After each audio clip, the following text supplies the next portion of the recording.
آئینہ ایمرجنسی میں ہے، وہ ٹھیک نہیں ہے۔ احسن کی آواز میں لرزش تھی۔ اوکے میں دیکھتا ہوں، کہتے باسم جلدی سے ایمرجنسی کی طرف بڑھا تھا۔ یا اللہ پاک پلیز واسع انکل کو کچھ نہ ہو، بابا کے جانے کے بعد بڑوں میں سے صرف وہی تو بچے ہیں میرے پاس، پلیز ان کو ٹھیک کر دو۔ اس نے بھیگی آنکھوں سے دعا کی تھی۔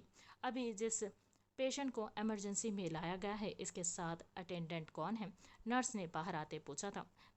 میں ہوں ساتھ، احسن نے آگے ہوتے کہا تھا۔ آپ کا نام؟ نرس نے پوچھا تھا۔ احسن سفیر، احسن نے کہا تھا۔ پیشنٹ کا نام؟ نرس نے پوچھا تھا۔ آئینہ، آئینہ احسن، اوکے آپ ان کے ہسبینڈ ہیں؟ ٹھیک ہے، آپ کو ڈاکٹر صاحب روم نمبر 2 میں ملیں گے، آپ ان سے بات کر لیں، نرس تیزی سے کہتی آگے بڑھی تھی۔ مگر پیشنٹ کا نام آئینہ تیمور، اس سے پہلے کہ وہ کچھ بتاتا وہ سنی انسنی کرتی چلی گئی تھی۔ وہ بوجھل قدموں سے روم نمبر 2 کی طرف گیا تھا۔ دروازہ کھلتے وہ اندر بڑھا تھا۔ سر یہ پیشنٹ کے اٹینڈنٹ، نرس کا کاغذ آگے رکھتے ڈاکٹر صاحب کے تیزی سے باہر نکلی تھی۔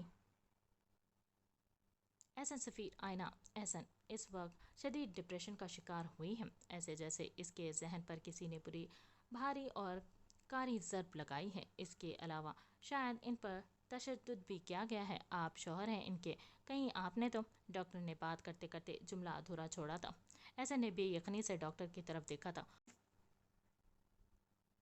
وہ تشدد کا شکار اسی لیے ہے کہ وہ ریپ وکٹم ہے، اس کو ریپ کرنے کی کوشش کی گئی ہے ہائی وے پر، اور اسی بچاؤ میں ہمارے انکل کو بھی 3 گولیاں لگی ہیں، وہ بھی اس وقت اسی ہاسپٹل میں آپریشن تھیٹر میں زندگی اور موت کی جنگ لڑ رہے ہیں۔ کیا میں شکل سے آپ کو ریپسٹ یا قاتل لگ رہا ہوں؟ غصے سے جبڑے بیچتے کہا تھا اس نے۔ او آئی ایم سوری، مجھے بالکل بھی اندازہ نہیں تھا اس بات کا، یہ تو پولیس کیس ہے، ہمیں پولیس کو اطلاع کرنی ہوگی، ڈاکٹر نے کہا تھا۔ شوق سے کریں، مگر اتنا خیال رکھے گا کہ آئینہ اور واسع انکل کو کچھ ہونا نہیں چاہیے، اس نے غصے سے کہا تھا۔ نہیں نہیں آئینہ، احسن کو کچھ دیر میں ہوش آ جائے گا، آپ ان سے مل لیجیے گا، اب آپ جا سکتے ہیں، ڈاکٹر نے تحمل سے کہا تھا۔ احسن کے ہولے کو دیکھتے وہ اس وقت بغیر شرٹ کے 6 پیک کے ساتھ کسی غنڈے سے کم نہیں لگ رہا تھا۔ ڈاکٹر کے کہتے وہ اٹھ کر باہر آیا تھا اور آپریشن تھیٹر کی طرف بڑھا تھا۔ دروازے کے باہر کھڑے ہو کر شیشے کے پار واسع انکل کو مشینوں اور ڈاکٹروں کی ٹیم میں جکڑے دے کر اس نے شیشے پر ہاتھ رکھتے ایک گہرا سانس لیا تھا۔ اسے ایسے لگ رہا تھا جیسے اس وقت اسٹریچر پر واسع انکل نہیں، سفیر ہو، وہ اس کے لیے باپ سے کم نہیں تھے، وہ اس کے رہنما تھے۔ کیا وہ ایک بار پھر یتیم ہو جائے گا؟ اس کے حلق میں کچھ اٹکا تھا۔ آپ کی پیشنٹ کو ہوش آ گیا ہے، وہ بہت زیادہ فرسٹریٹ ہو رہی ہے، آپ جلدی چلیں میرے ساتھ، نرس نے احسن کے پاس آتے کہا تھا۔ وہ آنکھوں میں اترتی نمی کو صاف کرتے نرس کی ہمراہی میں آگے بڑھا تھا۔ چھوڑو مجھے، واسع کہاں ہے؟ مجھے ملنا ہے اسے، وہ بیڈ پر بیٹھی اپنے ہاتھ چھڑوا رہی تھی، پاس کھڑی 2 نرسوں سے، اور اونچا اونچا بول رہی تھی۔ جب اس نے سامنے سے آتے احسن کو دیکھا تھا۔ احسن، واسع کہاں ہے؟ پلیز مجھے ان کے پاس لے جاؤ پلیز، احسن کے قریب آتے اس نے ہاتھ جوڑتے ہچکیوں سے روتے کہا تھا احسن سے۔